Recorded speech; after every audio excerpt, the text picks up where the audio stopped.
రాష్ట్రానికి మంచి జరుగుతుంది, అభివృద్ధి జరుగుతుంది అని చెప్పి భూములు ఇస్తే ఇప్పటి వరకు సుమారు 8,000 మంది రైతులకు, ఆ నిర్వాసితులకు న్యాయం చేయలేదు. ఏ ఒక్కరికి ఉద్యోగాలు ఇవ్వలేదు. కానీ వీళ్ళ భూములను మాత్రము, ఆ పరిశ్రమను ప్రైవేటీకరణ చేసి లక్షల కోట్ల రూపాయల విలువైన భూములను ప్రైవేటు పరం చేసే కార్యక్రమానికి కొంతమంది కుట్రలు చేస్తున్నారు.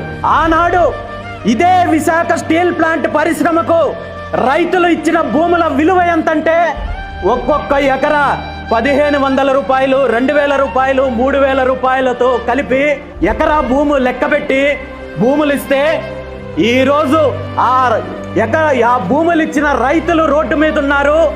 ఆ భూములు తీసుకున్న వాళ్ళు, ఆ భూముల విలువ ఎంత ఉందో మీ అందరికీ తెలుసు. 100 కోట్ల రూపాయల విలువ ఉంది ఈరోజు. కానీ 1,500, 2,000 రూపాయలకి ఇచ్చిన రైతులు మాత్రము రోడ్ల మీద ఉన్నారు.